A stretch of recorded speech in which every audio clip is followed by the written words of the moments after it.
ನಮಸ್ಕಾರ, ಶರಣು ಶರಣಾರ್ಥಿ. ಸುಮಾರು 6-7 ವರ್ಷ ಆಯ್ತು ನನಗೆ ನನ್ನ ಮಗಳು ಸಿಕ್ಕು.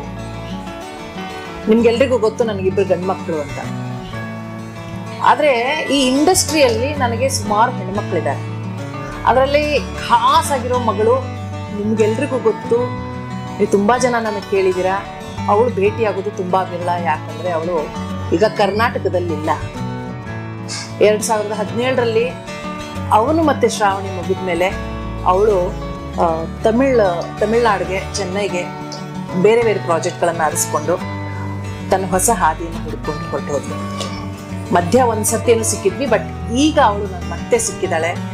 ಅವಳ ಜೊತೆ ಮಾತಾಡಬೇಕು ಅಂತ ನಾನು ಅವಳನ್ನ ಹುಡುಕೊಂಡು ಅವಳ ಮನೆಗೆ ಬನ್ನಿ. ನಾವು ನೀವು ಮಾತಾಡಬೇಕಾಗಿರೋದು ಶ್ರಾವಣಿ ಕೊಳಂದೆ ಅಂತ ನಾನು ಯಾವಾಗಲೂ ಕರಿತಿದ್ದೆ, ನಮ್ಮ ಚೈತ್ರ ಜೊತೆ ಮಾತಾಡೋಣ ಬನ್ನಿ.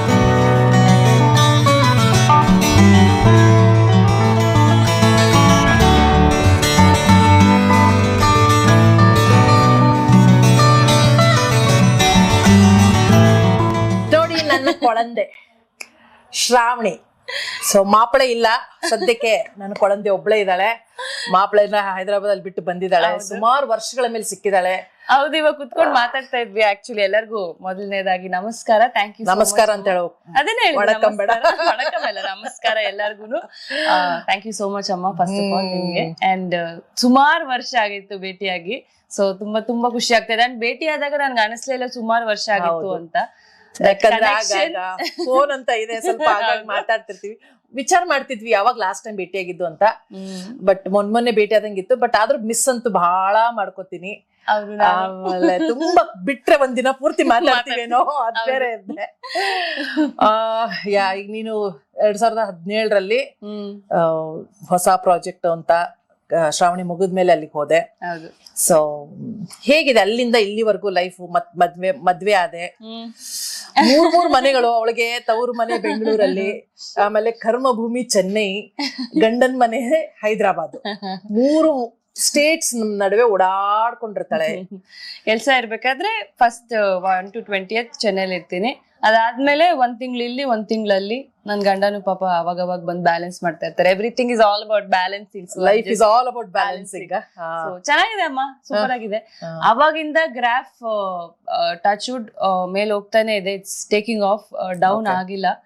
So graph is very good. And otherwise career wise ತುಂಬಾ ಚೆನ್ನಾಗಿದೆ. I am very happy.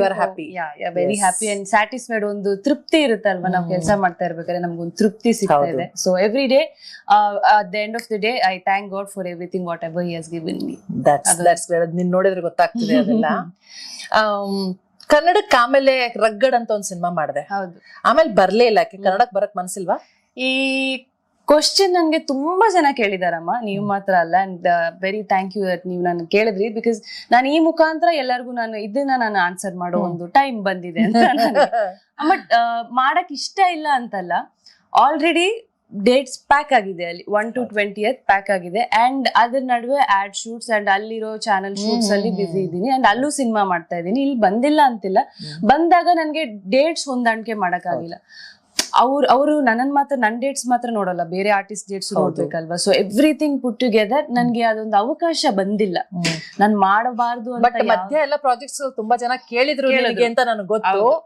ಆದ್ರೆ ಅದು ನಮ್ಗೆ ಒಂದೇನಂದ್ರೆ ಕನ್ನಡದಲ್ಲಿ ಲೈವ್ ಡಬ್ಬಿಂಗ್. ಸೊ ನನ್ಗೆ ಇಲ್ಲಿ ನಮ್ಮ ಕನ್ನಡದಲ್ಲಿ ಒಂದು 20 to 25 ದಿನ ಮಾಡ್ಲೇಬೇಕು. ನಾನು ಅಲ್ಲಿ ಸನ್ ಟಿವಿಲಿ ಮಾಡ್ತಾ ಇರೋದು ಆಲ್ರೆಡಿ ಲೀಡ್ ಕ್ಯಾರೆಕ್ಟರ್. ಸೊ ಏನಾಗುತ್ತೆ, ನನ್ಗೆ ಫುಲ್ ಶೆಡ್ಯೂಲ್ ನನ್ ಮೇಲೆ ಇರುತ್ತೆ. ಲೀಡ್ ಕ್ಯಾರೆಕ್ಟರ್ ಆಗಿರೋದ್ರಿಂದ ಏನಾಗುತ್ತೆ, ಎಲ್ಲಾ ದಿವಸನೂ ಇರುತ್ತೆ. ಸೊ ಅಲ್ಲೂ ಇಲ್ಲೂ ಬ್ಯಾಲೆನ್ಸ್ ಮಾಡಕ್ ಆಗದೆ ನಾನು ತಗೊಳ್ತಾ ಇಲ್ಲ ಅಷ್ಟೇ ವಿನಃ ನನಗೆ ಇದು ಮಾಡಬಾರ್ದು ಅಂತ ಏನೂ ಇಲ್ಲಮ್ಮ. ನನ್ಗೆ ಯಾವಾಗ್ಲೂ ಒಂದು ಹೆಮ್ಮೆ. ಅಂಡ್ ಅಲ್ಲಿರೋರು ಯಾವಾಗ್ಲೂ ಹೇಳೋದು, ನಮ್ಮ ಸ್ಟೇಟ್ ಹುಡುಗಿ ಅಲ್ದೆ ಕರ್ನಾಟಕದಿಂದ ಬಂದು ತಮಿಳ್ ಕಲ್ತ್ಕೊಂಡು ಇಲ್ಲೊಂದು ಟಾಪ್ ಪೊಸಿಷನ್ ಅಲ್ಲಿ ಇರೋದು ನಮಗೂ ಹೆಮ್ಮೆ ಅಂತ ಅವರು ಹೇಳ್ತಾರೆ. ಸೊ ನನಗೆ ಅವಾಗ ಆ ತರ ಕೇಳ್ಬೇಕಾದ್ರೆ ನನ್ಗಿನ್ನೂ ಸಂತೋಷ ಆಗುತ್ತೆ. ನನ್ಗೆ ಒಂದು ಅದರ್ ಸ್ಟೇಟ್ ಇಂದ ಬಂದು ನನ್ಗೆ ಇಷ್ಟು ರೆಸ್ಪೆಕ್ಟ್ ಕೊಡ್ತಾ ಇದ್ದಾರೆ. ಯಾವತ್ತೂ ನನ್ನನ್ನ ಡಿಸ್ರೆಸ್ಪೆಕ್ಟ್ ಮಾಡೇ ಇಲ್ಲಮ್ಮ. ಅದರ್ ಸ್ಟೇಟ್ ಇಂದ ಬಂದಿದ್ದೀರಾ ನೀವು, ಆ ಸ್ಪೇಸ್ ಬೇರೆ ಸ್ಟೇಟ್ನವರು ಅಲ್ಲಿಂದ ಬಂದು ಇಲ್ಲಿ ಒಳ್ಳೆ ಲೀಡಿಂಗ್ ಒಂದಾದ್ಮೇಲೆ ಒಂದು ಬ್ಯಾಕ್ ಟು ಬ್ಯಾಕ್ ಎಲ್ಲ ಅವಾರ್ಡ್ಸ್ ಗಳು. ನಾನ್ ಮಾಡ್ತಾ ಇರೋ ಸೀರಿಯಲ್ ಇವಾಗ ಕಯಲ್ ಅಂತ, ಅಂಡ್ ಇಲ್ಲೂ ಬೆಂಗಳೂರಲ್ಲೂ ಸಾಕಷ್ಟು ಜನ ನೋಡ್ತಾ ಇದಾರಮ್ಮ ಅದನ್ನ. ನಾನ್ ಬಂದಾಗ ಅವರು ಮೇಡಮ್ ನಿಂಗೆ ಕಯಲ್ ತಾನೆ, ನಿಮ್ ಕನ್ನಡ ಬರುತ್ತಾ, ನಿಮ್ಗೆ ತಮಿಳ್ ಬರುತ್ತಾ ಅಂತ ಅವ್ರು ಎಷ್ಟ್ ಚಂದ ಮಾತಾಡ್ತಾರೆ ಅಂದ್ರೆ. ಸೊ ಅದ್ರ ರೀಚು ನಮ್ಗೆ ಈ ತಮಿಳ್ನಾಡು ಮಾತ್ರ ಅಲ್ಲ, ಹೈದರಾಬಾದ್ಗೆ ಹೋದ್ರೆ ಅಲ್ಲೂ ಇದೆ, ಕರ್ನಾಟಕಕ್ಕೆ ಬಂದ್ರೆ ಎಲ್ಲೂ ಇದೆ. So I am very happy about what ever the project I am doing. So ನನಗೆ ಕನ್ನಡತಿಯಾಗಿ ನಾನು ಇಲ್ಲಿಂದ ಹೋಗಿ ಅಲ್ಲೊಂದು ಹೆಸರು ಮಾಡಿದೀನಿ ಅಂತ ನನಗೆ ಅದರಲ್ಲಿ ತುಂಬಾ ತುಂಬಾ ಹೆಮ್ಮೆ ಇದೆ. ಅದು ಬಿಟ್ಟು ಕೆಲವು ಸಿನಿಮಾಗಳನ್ನು ಮಾಡಿದೆ. ಹೌದು, ಆ ಉತ್ತರಗಳ ಹೆಸರು ಹೇಳ್ಬೋದಾ? ನಾನು ವಲಿಮೆ ಅಂತ ಅಜಿತ್ ಅವ್ರ ಜೊತೆ ಮಾಡಿ, ಅಜಿತ್ ಸರ್ ಜೊತೆ ಒಂದ್ ಮಾಡಿದೆ. ಸೊ ಅದು ಕರೆಕ್ಟ್ ಆಗಿ ಕೈಯಲ್ಲಿ ಸ್ಟಾರ್ಟಿಂಗ್ ಅಲ್ಲಮ್ಮ. ಅದ್ ಮಾಡಿ 1 ವರ್ಷ ಆದ್ಮೇಲೆ ಕೋವಿಡ್ ಬಂತು, ನಮ್ಗೆ ರಿಲೀಸ್ ಆಗಿಲ್ಲ. ಬಟ್ ಅದ್ರಿಂದ ನಂಗೆ ಕೊಟ್ಟ ಒಂದು ಹೆಸರು, ಈಗ ಹಳ್ಳಿಗಳಲ್ಲಿ ಹೋದ್ರು ಅಜಿತ್ ಸರ್ ಫ್ಯಾನ್ಸ್ ಇರ್ತಾರಲ್ಲ, ಮೇಡಮ್ ನಿಂಗೆ ಅಜಿತ್ ಸರ್ ಆ ಸಿನಿಮಾದಲ್ಲಿ ಮಾಡಿರ್ತಾನೆ ನೀವು. ಹೌದೌದು. ಸೊ ನಾನ್ ಮಾಡಿದ ಒಂದು ಪುಟ್ಟ ಕ್ಯಾರೆಕ್ಟರ್, ಒಂದು 20 days ಶೂಟ್ ಮಾಡಿದೆ, ಬಟ್ ಒಂದು ಅದ್ಭುತವಾದ ರೆಸ್ಪಾನ್ಸ್ ಇತ್ತು. ಅದಾದ್ಮೇಲೆ ವಟ್ಟಮ್ ಅಂತ OTT ಒಂದ್ ಮಾಡಿದೆ. ಸೊ ಅದ್ರಲ್ಲೂ I got a very good response. ಮಾಡಿರೋ ಎಲ್ಲದ್ರಲ್ಲೂ ಸರಿ ನೀವು ಆ ಸಿನಿಮಾದಲ್ಲಿ ಮಾಡಿದ್ದೀರಾ, ಈ ಸೀರಿಯಲ್ ಅಲ್ಲಿ ಮಾಡಿದ್ದೀರಾ ಅಂತ ಒಂದು ಹೆಸರು ಕೊಟ್ಟಿದೆ. So I am very happy about it. ಈ ಸಿನಿಮಾದಲ್ಲಿ ಮಾಡೋದಕ್ಕೂ ಸೀರಿಯಲ್ ಅಲ್ಲಿ ಮಾಡೋದಕ್ಕೂ ಜನರಿಗೆ ಹತ್ರ ಆಗ್ತೀವಿ ಅನ್ನೋದು ಯಾವ ಪ್ಲಾಟ್ಫಾರ್ಮ್ ಅಂತ ನಿಂಗೆ ಅನ್ಸುತ್ತೆ? ನಾನು 9.5 ವರ್ಷ ಆಯ್ತಮ್ಮ ಈ ಮಾಧ್ಯಮಕ್ಕೆ ಬಂದು, ಮೀಡಿಯಾ ಮಾಧ್ಯಮಕ್ಕೆ ಬಂದು. ಸೊ ನನಗೆ ಜನರ ಜೊತೆ ಇಲ್ಲ ಎಲ್ಲರ ಜೊತೆ ತುಂಬಾ ಕ್ಲೋಸ್ ಅನ್ಸೋದು, ಕ್ಲೋಸ್ ಪ್ಯಾರಾಮೀಟರ್ಸ್ ಅಲ್ಲಿ ನನಗೆ ಅನ್ಸೋದು ಟಿವಿ ಮಾಧ್ಯಮ ಮಾತ್ರ. ಸಿನಿಮಾ ನಾವು ಥಿಯೇಟರ್ಗೆ ಹೋಗಿ ನೋಡ್ಕೊಂಡ್ ಬರ್ತೀವಿ, ಅವ್ರಿಗೆ ಮರ್ತೋಗಲ್ಲ, ಮತ್ತೆ ಸಿನಿಮಾ ಯಾವಾಗಾದ್ರು ಟಿವಿಲಿ ಬಂದೇ ಬರುತ್ತೆ. ಸೊ ಅವಾಗ ಬಟ್ ಡೈಲಿ ನಾವು ಡೇ ಇನ್ ಡೇ ಔಟ್ ಅವ್ರ ಲೈಫ್ ಅಲ್ಲಿ ನಾವು ಒಂದು ಭಾಗಿಯಾಗಿರ್ತೀವಿ. ಸೊ ನಾನ್ ಕಯಲ್ ಅನ್ನೋ ಕ್ಯಾರೆಕ್ಟರ್ ನಾನು ಏನಕ್ಕೆ ತಗೊಂಡೆ ಅಂತ ಹೇಳ್ತೀನಿ. ಆಕ್ಚುಲಿ ನನ್ಗೆ ಅದಾದ್ಮೇಲೆ ಒಂದು ಯಾರ್ಡಿನಿ ನಿಮೋಯಿನಿ ಅಂತ ಒಂದು ಸೀರಿಯಲ್ ಮಾಡಿದೆ, ಅದ್ರಲ್ಲಿ ನೆಗೆಟಿವ್ ಲೀಡ್ ಮಾಡಿದೆ. ಅದಾದ್ಮೇಲೆ ನಾನು ಕನ್ನಡಕ್ಕೆ ಬರೋ ಪ್ಲಾನ್ ಅಲ್ಲೇ ಇದ್ದಿದ್ದು. I wanted to take break for 2 months. ಅವಾಗ ತಾನೇ ಮದ್ವೆ ಆಗಿತ್ತು. ಸರಿ 2 ತಿಂಗಳು ಬ್ರೇಕ್ ತಗೊಂಡು ಆಮೇಲೆ ಸ್ಟಾರ್ಟ್ ಮಾಡೋಣ ಅಂತ. ಗಾಡ್ಸ್ ಗ್ರೇಸ್, ದೇವ್ರು ಬಂದು ಈ ಪ್ರಾಜೆಕ್ಟ್ ಮಾಡು, ಚೆನ್ನಾಗಿದೆ. ಅದ್ ಹೆಂಗಿತ್ತು ಅಂದ್ರೆ ನನ್ನ ಲೈಫ್ ಅಲ್ಲಿ ನಾನ್ ಹೇಗಿದ್ದೀನೋ ಅದೇ ತರ ಇತ್ತು ಒಂದು ಕ್ಯಾರೆಕ್ಟರ್. ವೆರಿ ಬೋಲ್ಡ್, ಒಂದ್ ಫ್ಯಾಮಿಲಿ ನೋಡ್ಕೊಳ್ಳೋ ಒಂದ್ ಸಿಂಗಲ್ ಲೇಡಿ, ಅವ್ರಿಗೆ ಹೆಂಗೆ ಆ ಫ್ಯಾಮಿಲಿನ ನಿಭಾಯಿಸ್ತಾರೋ, ಒಂದ್ ನರ್ಸ್ ಆಗಿ ಇದ್ಕೊಂಡು, ಒಂದ್ ಲೋವರ್ ಮಿಡಲ್ ಕ್ಲಾಸ್ ಫ್ಯಾಮಿಲಿ ಆಗಿ ಇದ್ಕೊಂಡು ಹೆಂಗೆ ಒಂದ್ ಫ್ಯಾಮಿಲಿನ ಫುಲ್ ರನ್ ಮಾಡ್ತಾರೆ ಅನ್ನೋದೇ ಆ ಶೋ ಇತ್ತು. ಸೊ ಅದ್ ಎಷ್ಟು ಮಟ್ಟಿಗೆ ರೀಚ್ ಆಗಿದೆ ಅಂದ್ರೆ ಅಮ್ಮ, ಇವಾಗ ಸ್ಟಾರ್ಟ್ ಆಗಿ 2.5 ವರ್ಷ ಆಯ್ತು. 2.5 ವರ್ಷದಿಂದ ನಂಬರ್ 1 ಅಲ್ಲೇ ಇದೆ. ಸೂಪರ್. ಎಲ್ಲ ಸೀರಿ ಯಾವ್ದು ಅದು ಡ್ರಾಪ್ ಆಗೇ ಇಲ್ಲಮ್ಮ. ಎಷ್ಟಿದೆಯೋ TRP ಅಷ್ಟೇ ಇದೆ. I am very happy. And ನೋಡ್ದವ್ರೆಲ್ಲ ಮೇಡಮ್ ನಮ್ಮ ಮನೇಲೂ ನಾನೇ ನೋಡ್ಕೊಳ್ಳೋದು, ಒಂದು ಹುಡುಗ ಆಗಿರ್ಲಿ ಒಂದು ಹುಡುಗಿ ಆಗಿರ್ಲಿ, ಒಂದು ಕ್ಯಾರೆಕ್ಟರ್ ಎಷ್ಟು ಮಟ್ಟಿಗೆ ಅವ್ರಿಗೆ ಹೋಗಿ ರೀಚ್ ಆಗಿದೆ, ಮನಸ್ ಮುಟ್ಟುತ್ತೆ ಅಂದ್ರೆ ಅವ್ರು ಡೈಲಿ ಕುತ್ಕೊಂಡು ನೋಡ್ತಾರೆ. ಅದು ಬೋರಿಂಗ್ ಆಗಿರ್ಲಿ, ಚೆನ್ನಾಗಿಲ್ದೇ ಇರ್ಲಿ, ಅವ್ರ ಜೀವನದ ಒಂದ್ ಭಾಗಿ ಆಗಿದ್ದೀನಿ ನಾನು. ಸೊ ಅದ್ರ ಮುಖಾಂತರ ನಾನು ಇವಾಗ ಎಲ್ಲರೂ ಹೊರಗಡೆ ಹೋದ್ರು, ರೂರಲ್ ಜಾಸ್ತಿ ಹೋದ್ರೆ, ಸೇಲಂ, ಈರೋಡ್, ಕೊಯಂಬತ್ತೂರ್ ಅಂತೆಲ್ಲ ಹೋದ್ರೆ ಎಷ್ಟು ಜನ ಅಂದ್ರೆ ಅವ್ರ ಮಗಳ ತರ ನೋಡ್ಕೋತಾರಮ್ಮ. ಒಂದ್ಸರಿ ಕಾಂಚೀಪುರಂ ಇಂದ ಒಬ್ರು ಬಂದಿದ್ರು. She wanted to meet me. ಒಂದು ಸುಮಾರು 1 ವರ್ಷದಿಂದ ವೇಟ್ ಮಾಡ್ತಿದ್ರಂತೆ.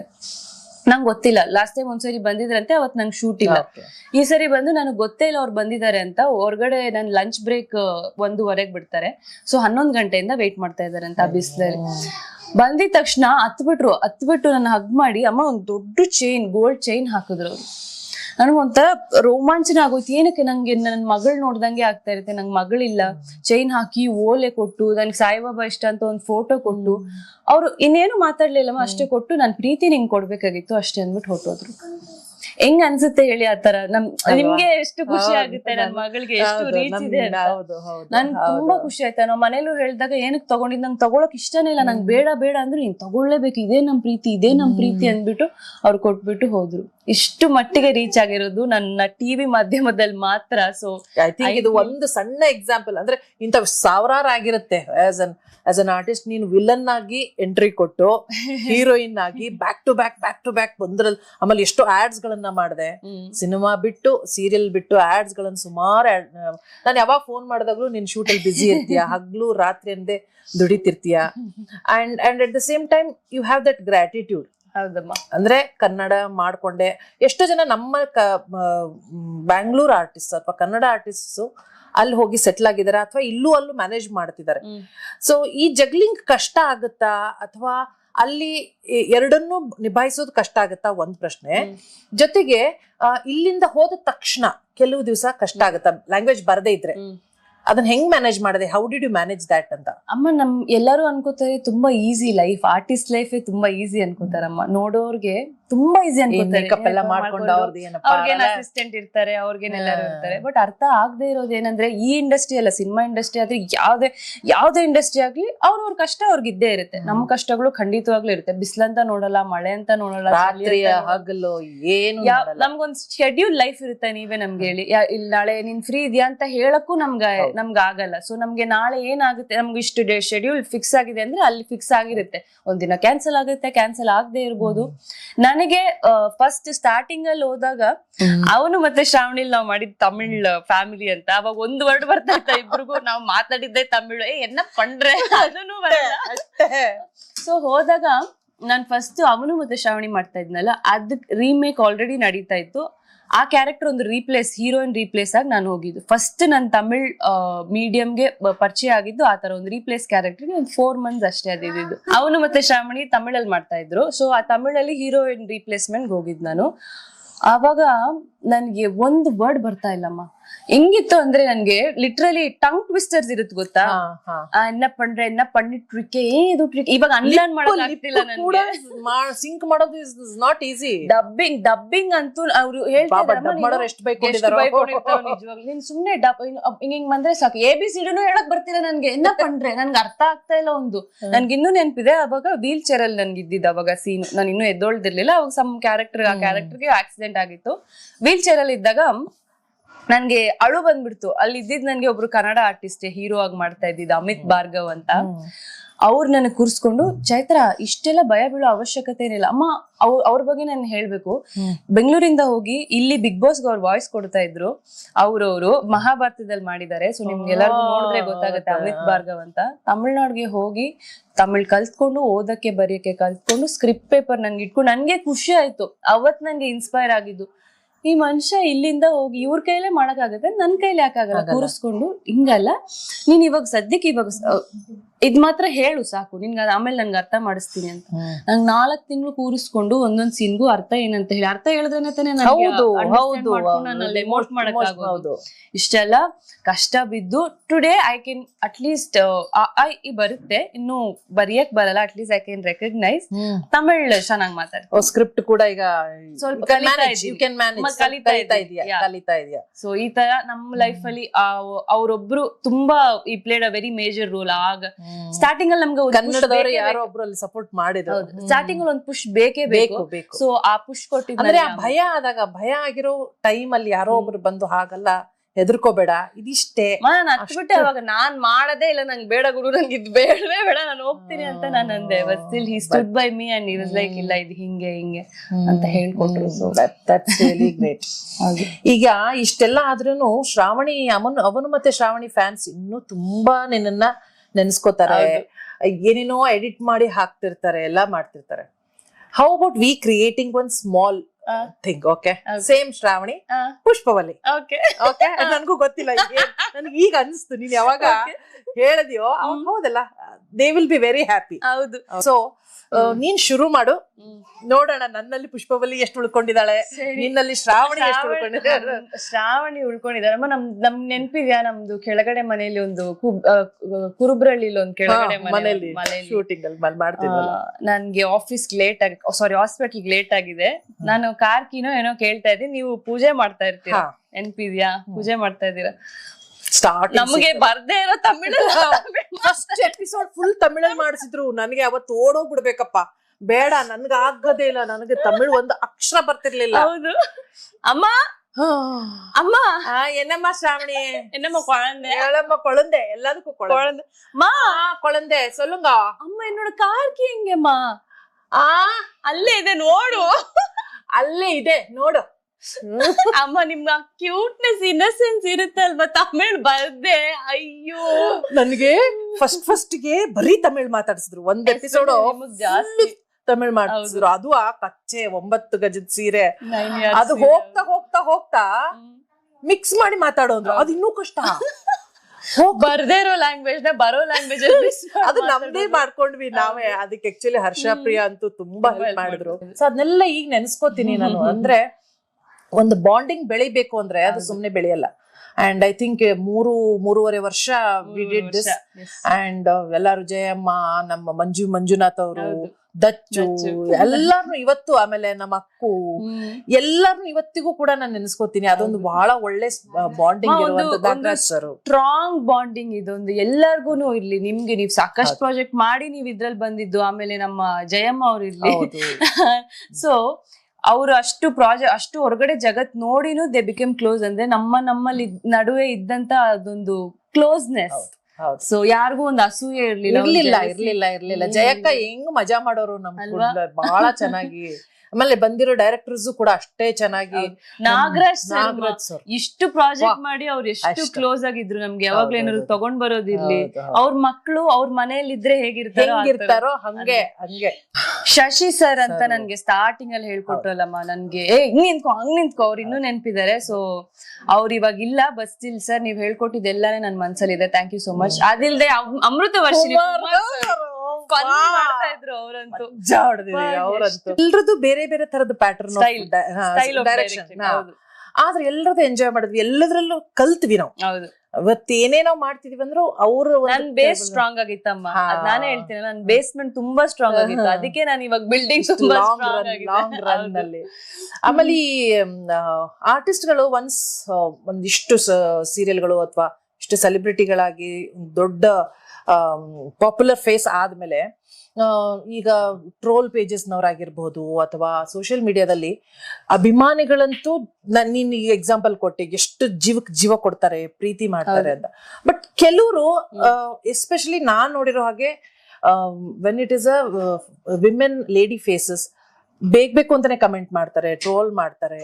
ಸೊ ಅದು ನಮ್ಮಲ್ಲಿ ಜಾಸ್ತಿ ಆಗಿದೆ ಅಂತ ಅನ್ಸುತ್ತಾ? Is it because of social ಮೀಡಿಯಾಗ ಒಂದು ಏನು ಕಂಟ್ರೋಲ್ ಇಲ್ಲಾರ್ದಕ್ಕಾಗಿದ್ಯಾ ಅಥವಾ ಹೇಗೆ ಅಂತ? ಅಮ್ಮ, ಸೋಷಿಯಲ್ ಮೀಡಿಯಾ ಬಗ್ಗೆ ಹೇಳ್ಬೇಕಂದ್ರೆ ಪಾಸಿಟಿವಿಟಿಗಿಂತ ನೆಗೆಟಿವಿಟಿ ಜಾಸ್ತಿ. ಪಾಸಿಟಿವಿಟಿನೂ ಇದೆ, ಪಾಸಿಟಿವಿಟಿ ಫಾಲೋ ಮಾಡೋರು ತುಂಬಾ ಕಮ್ಮಿ. ನೆಗೆಟಿವಿಟಿನೇ ಎದ್ದು ಕಾಣಿಸುತ್ತೆ. This is how the world has become now. ನಾನ್ ನೋಡಿರೋ ಕಮೆಂಟ್ ಮಾಡ್ತಾರೆ, ಏನಾದ್ರು ಒಂದು ಪೋಸ್ಟ್ ಹಾಕಿದ್ರೆ ಕಮೆಂಟ್ ಕಾಸ ಕೊಡ್ಬೇಕು, ಫ್ರೀ ಅಲ್ವಾ, ಅದೇ ಕಾಸು ಕೊಟ್ಟು ಅದೇ ಅವ್ರ ಫೇಸ್ ಇರುತ್ತಾ? ನೀವ್ ಐಡಿಗೆ ಹೋಗಿ ನೋಡಿ, ಅವ್ರ ಫೇಸ್ ಇರಲ್ಲ, ಹೆಸರು ಇರಲ್ಲ, ಕಾಣದೇ ಇರೋರ್ ಬಗ್ಗೆ ನಾವ್ ಯಾಕೆ ತಲೆ ಕೆಡ್ಸ್ಕೋಬೇಕು ಅಮ್ಮ? ಆಫ್ಲೈನ್ ಸಾಕಷ್ಟು ಜನ ಇನ್ಸ್ಟಾಗ್ರಾಮ್ ಅಲ್ಲಿ ಇಲ್ಲ, ಸೋಷಿಯಲ್ ಮೀಡಿಯಾದಲ್ಲಿ ಇಲ್ಲ ಸಾಕಷ್ಟು ಜನ, ಬಟ್ ಅವ್ರ ಪ್ರೀತಿ ನಮ್ಗೆ ಕಾಣಿಸ್ತಾ ಇದೆ. ಕಾಣದೇ ಇರೋರ್ ಮುಖ ನಮ್ಗೇನೋ ಕಮೆಂಟ್ ಮಾಡಿದ್ರು ಅಂತ ನಾನ್ ಯಾಕೆ ತಲೆ ಕೆಡ್ಸ್ಕೋಬೇಕು? ನಾನ್ ತಲೆನೇ ಕೆಡ್ಸ್ಕೊಳಲ್ಲಮ್ಮ. ಒಂದೊಂದ್ಸರಿ ಡಿಸ್ಟರ್ಬ್ ಆಗುತ್ತೆ, ಇಲ್ಲ ಅಂತಲ್ಲ. ಒಂದ್ 10 ಕಮೆಂಟ್ ಅಲ್ಲಿ 8 ಕಮೆಂಟ್ ನೆಗೆಟಿವ್ ಆಗಿರುತ್ತೆ, 2 ಕಮೆಂಟ್ ಪಾಸಿಟಿವ್ ಆಗಿರುತ್ತೆ. ಆ 2 ಕಮೆಂಟ್ ಇಟ್ಕೊಂಡು ನಾನು ನಿಜವಾಗ್ಲೂ ನನ್ನ ಲೈಫ್ ನಾನು ಸಾಗಿಸ್ಕೊಂಡು ಹೋಗ್ತೀನಿ. ಒಬ್ರಿದ್ರೆ ಸಾಕು. ನಾನು ಇವಾಗ ಏನೇ ಒಂದ್ ಪೋಸ್ಟ್ ಆಗ್ತಾ ಇದ್ದೀನಿ ಅಂದ್ರೆ, ನನ್ ಜಿಮ್ಗೆ ಹೋಗೋಕ್ ತುಂಬಾ ಇಷ್ಟ. I like to be active. So ನನಗಿರೋ ಫಾಲೋವರ್ಸ್ ಅಲ್ಲಿ ಅದ್ರಲ್ಲಿ ಒಬ್ರು ಇನ್ಸ್ಪೈರ್ ಆದ್ರೆ ಸಾಕು ಅಂತ ನಂದೊಂದು ಆಸೆ ಅಷ್ಟೇ. ನಾನು ಹಾಕೋದಕ್ಕೆ ಸಾಕಷ್ಟು ಜನ ನೆಗೆಟಿವ್ ಆಗಿ ಹಾಕ್ತಾರೆ. ನಿಮ್ ನೆಗೆಟಿವ್ ಆಗಿ ನಿಮ್ಮ ಅಪ್ಪ ಅಮ್ಮ ಆಗಿ ಬೆಳೆಸಿದ್ರೆ ನಾನು ಏನು ಮಾಡಕ್ ಆಗಲ್ಲ. ಅಲ್ಲ, ಅಲ್ಟಿಮೇಟ್ಲಿ ಅದು ಅಲ್ಲಿಗೆ ಹೋಗುತ್ತೆ ಅನ್ನೋದು ಅವ್ರಿಗೆ ಗೊತ್ತಾಗ್ತಿಲ್ಲ. ಯಾಕಂದ್ರೆ ಅವ್ರು ಯಾರು ಅಂತ ಗೊತ್ತಿಲ್ಲ, ಅವ್ರ ಅಪ್ಪ ಅಮ್ಮ ಯಾರು ಅಂತ ಗೊತ್ತಿಲ್ಲ. But when you purposely hurt somebody, ಅಲ್ಲಿ ಬರೋದೇ ಅದೇ ಕೆಲಸಕ್ಕೆ, ಅದೇ ಕೆಲ್ಸಕ್ಕೆ ಬರೋದು ಬಂದು ಹರ್ಟ್ ಮಾಡ್ಬಿಟ್ಟು ಅವ್ರು ಗೊತ್ತಾಗಲ್ವಾ? ಅವ್ರಿಗೆ ಯಾರಾದ್ರೂ ಹಂಗೆ ತಿರ್ಗಿಸಿ ರಿಟರ್ನ್ ಅವರು ಮೊನ್ನೆ ಒಂದ್ ಯಾವ್ದೋ ನಿನ್ಗೆ ಬಂದಿದ್ ನನ್ಗೆ ಎಷ್ಟು ರೊಚ್ಚಿಗೆ ಎಬ್ಬಿಸ್ಬಿಡ್ತು ಅಂದ್ರೆ, ಐ ನೋ ನೀನ್ ಅದಕ್ಕೆ ಆನ್ಸರ್ ಮಾಡಲ್ಲ ಅಂತ ನಂಗೆ ಗೊತ್ತು. But the way they respond, ಅದ್ ಇನ್ನೊಬ್ರಿಗೆ ಹರ್ಟ್ ಆಗುತ್ತೆ ಅನ್ನೋಷ್ಟು ಕೂಡ ಅವರು ಸಿಚುವೇಶನ್ ಅಲ್ಲಿ ಇದ್ರ. ಅದೇ ಆ ಸಿಚುವೇಶನ್ ಅಲ್ಲಿ ಅವ್ರು ಇರ್ಲಿಲ್ಲ. ನಿಮಗ್ ನನ್ ಬಗ್ಗೆ ಗೊತ್ತು, ಅವ್ರಿಗೆ ಗೊತ್ತಿಲ್ಲ ಅಂದ್ರೆ ಸುಮ್ನೆ ಗೊತ್ತಿಲ್ಲಲ್ಲ.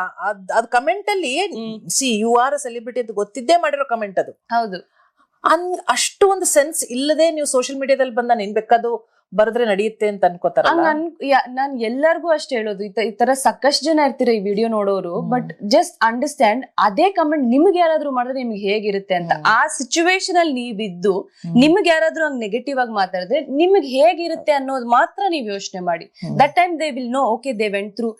ಯಾರೇ ಆಗಿದ್ರಿ, we should believe in everyone. ನಂದೊಂದು ಪಾಲಿಸಿ ಅದೊಂದೇ. ಅವ್ರ ಕಷ್ಟದಲ್ಲಿ ಇದಾರೆ, ಅವ್ರು ನಿಜವಾಗ್ಲೂ ಕಷ್ಟದಲ್ಲಿ ಇದಾರೆ. ಅದ್ ಚಿಕ್ಕದೋ ದೊಡ್ಡದೋ ಎಲ್ಲರಿಗೂ ಲೈಫ್ ಅಲ್ಲಿ ಕಷ್ಟ ಇದ್ದೇ ಇರುತ್ತೆ. ಈಸಿ ಫ್ರೀ ಅಂತ ಹೇಳ್ಬಿಟ್ಟು ನಾವು ಕಮೆಂಟ್ ಮಾಡಬಾರ್ದು. ಇಟ್ಸ್ ಲೈಕ್ ಏನ್ ಗೊತ್ತಾ, ಒಬ್ರು ಇನ್ನರ್ ಫೀಲಿಂಗ್ ನ ಹರ್ಟ್ ಮಾಡೋದು. We have no right don't judge a book by its cover ಅಂತಾರೆ. ಏನೋ ಹೊರಗಡೆ ನೋಡಿ ಸೋಷಿಯಲ್ ಮೀಡಿಯಾ ಹಾಕೋದೆಲ್ಲ ನಿಜ ಅಲ್ವೇ ಅಲ್ಲ. ಹೌದು. ಸೊ ಅದೇ ಈ ಒಂದು ಪಾಪ್ಯುಲರ್ ಆಗೋ ಭರದಲ್ಲಿ ಅಥವಾ ಈ ಹಾದಿಲಿ ನಮಗೆ ಎಲ್ಲಾ ತರದ್ದು ಲೈಫ್ ಇದೆ. ಹೌದು, ಅದ್ರ ಜೊತೆ ನಮ್ ಪರ್ಸನಲ್ ಲೈಫ್ ಇದೆ. ಈಗ ಹೈದರಾಬಾದ್ ಅಲ್ಲಿ ನಮ್ಮ ಮಾಪಳೆ ನಾವು ಮಾಪಳೆ ಅಂತಾನೆ ಕರಿತೀವಿ. ಸೊ ಮಾಪಳೆ ರಾಕೇಶ್ ಅವರು ಅಲ್ಲಿಯ DOP ಅವರು ತೆಲುಗು ಇಂಡಸ್ಟ್ರಿಯಲ್ಲಿ. ಸೊ ಇವಳು ತಮಿಳಲ್ಲಿ ಬಿಸಿ. ಸೊ ಪುಣ್ಯಕ್ಕೆ ತವರು ಮನೆ ಬೆಂಗಳೂರಲ್ಲಿ ಇದೆ ಅಂತ ನನಗೆ ದರ್ಶನ ಆಗಿದೆ. ನನ್ಗೆ ಇನ್ನೊಂದೇನ್ ಗೊತ್ತಮ್ಮ, ನನ್ನ ಫ್ಯಾಮಿಲಿ ಅಂಡ್ ನನ್ನ ಹಸ್ಬೆಂಡ್ ಫ್ಯಾಮಿಲಿ ಇಬ್ರು ತುಂಬಾ ಸಪೋರ್ಟಿವ್ ಆಗಿದ್ದಾರೆ. ಸಪೋರ್ಟಿವ್ ಆಗಿ ಇರೋದ್ರಿಂದಾನೇ ನಾನ್ ಇವತ್ತು ಇಲ್ಲಿ ಇಷ್ಟು ಸಂತೋಷವಾಗಿ I am able to pursue my career. ನಿನ್ ಕರಿಯರ್ ನೋಡ್ಕೊಂಡು ನನ್ ಕರಿಯರ್ ನೋಡ್ಕೊಂಡು ಅಮ್ಮನೇ ನೋಡ್ಕೊ ಅಂತ ಇದುವರೆಗೂ ನನ್ ಗಂಡ ಹೇಳಿದ್ದೇ ಇಲ್ಲ. ನಮ್ಮ ಅಪ್ಪ ಅಮ್ಮನೂ ಹಾಗೆ, ನೀನು ಗಂಡನ ಮನೇಲಿ ಇರ್ದೆ ಯಾಕೆ ಅಲ್ಲಿದ್ಯಾ ಆತರ ಏನು ಹೇಳಿಲ್ಲಮ್ಮ. ಯಾರು ನನ್ಗೆ ಇದುವರೆಗೂ ನಾನ್ ಮಾಡ್ಬೇಕಾದ್ರೆ ಇಲ್ಲ ಬೇಡ ಅಂತ ಹೇಳಿದ್ದೇ ಇಲ್ಲ. They always stood by me rock solid ಆಗಿ ನಿಂತ್ಕೊಂಡು ನೀನ್ ಮಾಡಿ. I think for artist, especially for ladies artist, ಯಾಕಂದ್ರೆ ನಮ್ದು ಇರ್ರಾಟಿಕ್ ಆಗಿ ಸ್ಕೆಡ್ಯೂಲ್ ಇರ್ತದೆ. ನಾಳೆ ಇಲ್ಲ ಅಂತ ಹೇಳಿರ್ತೀವಿ ಶೂಟಿಂಗ್, ಬಟ್ ಇವತ್ ರಾತ್ರಿ ಏನೋ ಮಾಡಿ ನಾಳೆ ಇದೆ ಮೇಡಮ್ ಬೇಕು ಮೇಡಮ್ ಅಂತಾರೆ. ಸೊ ನಮಗೆ ಗೊತ್ತಿಲ್ಲ, ಹೋಗೋದೊಂದೇ ಗೊತ್ತು, ಟೈಮ್ ಬರೋದು ಎಷ್ಟೊತ್ತಿಗೆ ಬರ್ತೀವಿ, ಯಾವಾಗ ಮುಗಿಯುತ್ತೆ ಅಂತ ಗೊತ್ತಿಲ್ಲ.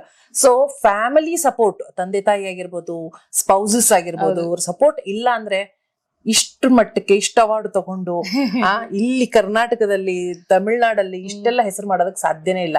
I think the biggest credit goes to the families. ನಮ್ಮ ಫ್ಯಾಮಿಲೀಸ್ಗೆ any time it is always they are not on screen but they are behind us and they are big support. Big ಅವರಿಂದಾನೇ ಫ್ಯಾಮಿಲಿ ಇಂದಾನೇ ನಾವ್ ಇವತ್ತು. ಆಮೇಲೆ artist ಗಳ ಮುಖ ಮಾತ್ರ ಕ್ಯಾಮ್ರಾದಲ್ಲಿ ಕಾಣಿಸ್ತಿರುತ್ತೆ, ಬಟ್ ನಮ್ ತಲೆಯಲ್ಲಿ ಏನ್ ಓಡ್ತಿರುತ್ತೆ ಅಂದ್ರೆ ಅಲ್ಲಿ ಹೇಗಿದೆ, ಅವ್ರು ಹೇಗಿದ್ದಾರೆ, ಇವ್ರು ಹೇಗಿದ್ದಾರೆ, ಅದನ್ನ ಎಲ್ಲಾನು ನಮ್ಮ ಫ್ಯಾಮಿಲಿಯವರು ನಮಗೆ ಸಪೋರ್ಟ್ ಆಗಿ ನಿಂತಾಗ ಅದ್ ಯಾವ್ದು ಇರಲ್ಲ. ಸೊ ದೆನ್ ವಿ ಕ್ಯಾನ್ 100% ನಮ್ಮ ಆಕ್ಟಿಂಗ್ ಗೆ ನಮ್ಮ ಟ್ಯಾಲೆಂಟ್ ನಮ್ಮ ಕ್ಯಾಮ್ರಾ ಮುಂದೆ ನಮ್ಗೆ ಪ್ರೆಸೆನ್ಸ್ ಆಫ್ ಮೈಂಡ್ ತುಂಬಾ ಇಂಪಾರ್ಟೆಂಟ್. ಈಗ ನೀವು ಮಾತಾಡ್ತಾ ಇದ್ದೀರಾ, ನಿಮ್ ಮನೇಲಿ ಯಾವ್ದೋ ಒಂದು ಟೆನ್ಷನ್ ಇದೆ, ನಿಮ್ಗೆ ಯಾವ ಕ್ವಶನ್ ಬರಲ್ಲ. ನಮ್ಗೆ ಇದ್ ಯಾವ್ದೇ ಒಂದು ಈಗಿನ ಕ್ಯಾಮ್ರಾಗಳು ಹೆಂಗಿದಾವೆ ಅಂದ್ರೆ ಮೇಡಮ್ ಒಂದ್ ಸಣ್ಣ ಡೌಟ್ ಅಲ್ಲಿ ಹೇಳ್ಬಿಟ್ರಿ, ಹಿಂದಕ್ಕೆ ಹಂಗಿರ್ಲಿಲ್ಲ. ಈಗೀಗ ಕ್ಯಾಮ್ರಾಸ್ ಆರ್ ಸೋ ಕ್ಯೂಟ್ ಅಂದ್ರೆ ಟೆಕ್ನಾಲಜಿಕಲಿ ಲಾಸ್ಟ್ ಲೈನ್ ಇತ್ತಲ್ಲ ಅದೊಂದ್ ಸ್ವಲ್ಪ ಡೌಟ್ ಅಲ್ಲಿ ಹೇಳ್ಬಿಟ್ರಿ ಅಂತಾರೆ. ಸೊ ಆತರ ಎಲ್ಲಿ ಏನು ತಪ್ಪಿಸ್ಕೊಳಕ್ ಆಗಲ್ಲ. ಅದಕ್ಕೆಲ್ಲ ಕಾರಣ ನಮ್ ಫ್ಯಾಮಿಲಿ ನಿಜವಾಗ್ಲೂ. So I am actually so happy to see you after so many years. Of course ನಾನು ಸೋಷಿಯಲ್ ಮೀಡಿಯಾದಲ್ಲಿ ಮತ್ತೆ ಕಾಲ್ ಮಾಡಿದಾಗ ನೀನ್ ಮಾಡ್ತಿರೋ ಪ್ರಾಜೆಕ್ಟ್ ಎಷ್ಟೋ ಪ್ರಾಜೆಕ್ಟ್ಸ್ ಗಳ ಬಗ್ಗೆ ಗೊತ್ತಿತ್ತು. ಆಮೇಲೆ ಅಲ್ಲಿ ನಿನ್ನ ಜನ ಎಷ್ಟು ಪ್ರೀತಿ ಮಾಡ್ತಿದ್ದಾರೆ ಅನ್ನೋದು ಒಂದ್ ಅಂದಾಜು ಕೂಡ ಇತ್ತು. I am extremely happy. ಒಬ್ಬ ಮಗಳಿಗೆ, ತಾಯಿಗೆ ಮಗಳು ಹೋಗಿ ಅಂದ್ರೆ ಗಂಡನ ಮನೆಗೆ ಹೋಗಿ ಅಂತಲ್ಲ, ತನ್ನ ಕರಿಯರ್ ಅಲ್ಲೂ ಇಷ್ಟು ಚೆನ್ನಾಗಿ ಮಾಡ್ಕೊಂಡಿರೋದು. And it gives me gratitude, lot of happiness and thank you for that. So ಅದ್ರ ಜೊತೆಗೆ ಒಂದ್ ಸಣ್ಣದೊಂದು ಫನ್ ರೌಂಡ್ ಮಾಡೋದಿದೆ ಈಗ. ಸೊ ರ್ಯಾಪಿಡ್ ಫೈರ್ ಮಾಡೋಣ. ಸೊ ರೆಡಿನಾ? ರೆಡಿ.